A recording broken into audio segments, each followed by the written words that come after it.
আমি সঙ্গীতা আর আমার নতুন একটি ব্লগে তোমাদের সবাইকে ওয়েলকাম। আজকে যাব রিসেপশনের জন্য বেনারসি কিনতে। আমাদের বিয়ের ডেট ফাইনাল হয়ে গেছে আর কিছুদিন আগে গেছিলাম বিয়ের বেনারসি কিনতে। সেই ব্লগটা অলরেডি আমার চ্যানেলে আপলোড করা আছে।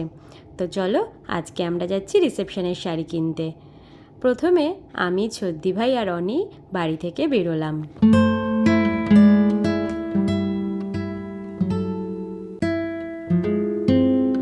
আমাদের সাথে আর কারা কারা যাচ্ছে আর আমরা কোথায় যাচ্ছি শাড়ি কিনতে সেটা দেখতে হলে কিন্তু পুরো ব্লগটাই দেখতে হবে। বাড়ি থেকে বেরিয়ে উঠে পড়েছি একটা রিকশাতে আর আমরা তিনজন এখন চলে যাচ্ছি মেট্রো স্টেশনে। রিকশায় বসে তিনজন গল্প করতে করতে পৌঁছে গেছি আমরা নেতাজি মেট্রো স্টেশনে। অনিদের বাড়ি থেকে এই মেট্রো স্টেশনটি সামনে হয়, তাই আমরা চলে এসেছি এখানে।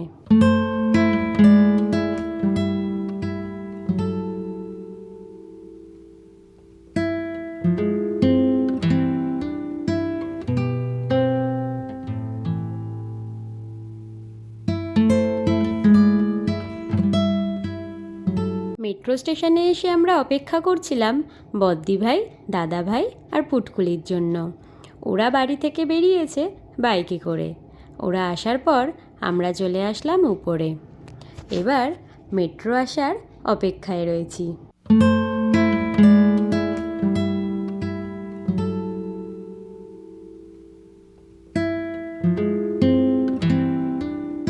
দেখতে দেখতে মেট্রোও চলে আসলো। এবার উঠে পড়ি মেট্রোতে।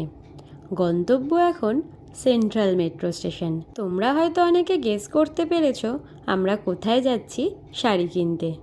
আর পুটকুলিকে দেখো, ওকে বসার সিট দেওয়ার পরেও ও মেট্রোতে পুরো দাঁড়িয়ে দাঁড়িয়েই যাবে, কিন্তু এত ভিড় দেখে আবার ভয়ও পাচ্ছে। যখন ফাঁকা থাকছে ও দিব্যি এদিক ওদিক ঘুরে বেড়াচ্ছে। চলে এসেছি সেন্ট্রাল মেট্রো স্টেশনে। এবার বাইরে বেরোবো। তার আগে বলে রাখি, তোমরা যারা এখনও আমার বেনারসি কিনতে যাওয়ার ব্লগটা দেখোনি অবশ্যই চ্যানেলে গিয়ে দেখে এসো। আশা করছি ভালোই লাগবে।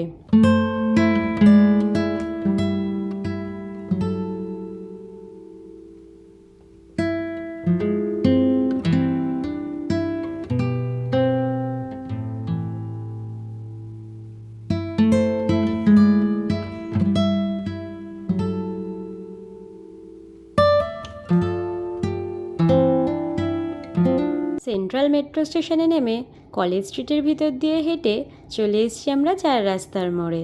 এখানে আমাদের সাথে যোগ দিয়েছে মা। মা ছিল অফিসে, অফিস থেকে সোজা চলে এসছে এখানে।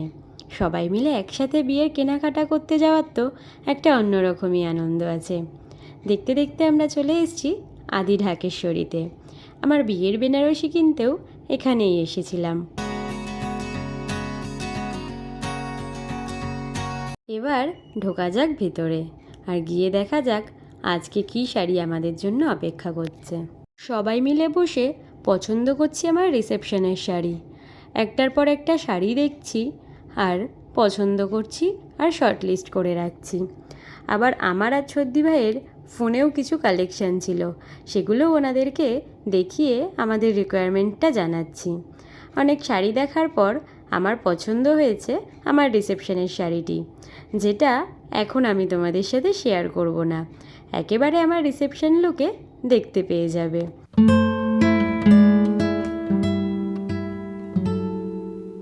আমার রিসেপশনের শাড়ি পছন্দ হয়ে যাওয়ার পর চলে এসেছি এবার মায়ের জন্য শাড়ি দেখতে। এখান থেকে ছদ্দি ভাইও দেখছিল কিছু ডিজাইনার শাড়ি, তবে ছদ্দি ভাইয়ের আবার পছন্দ একটু অন্যরকম। ডিজাইনার শাড়িটি পছন্দ হলেও সেটিকে ভালো করে দেখছে যে কুচি করার পরে ফুলে থাকবে কি না। যদি ফুলে থাকে তবে শাড়িটা বাতিল।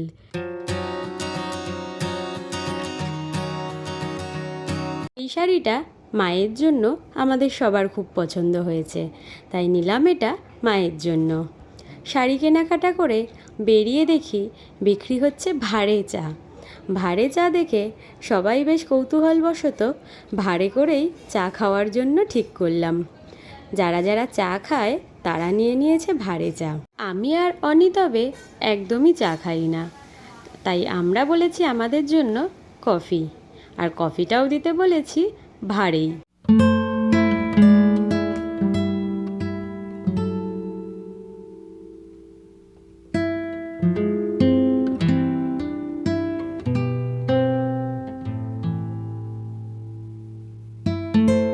যারা চা খেয়েছে তারা বলল চাটা মোটামুটি, আর কফিটা খাওয়ার পর অনির কেমন লেগেছে সেটা তো তোমরা এক্ষুনিই বুঝতে পারবে।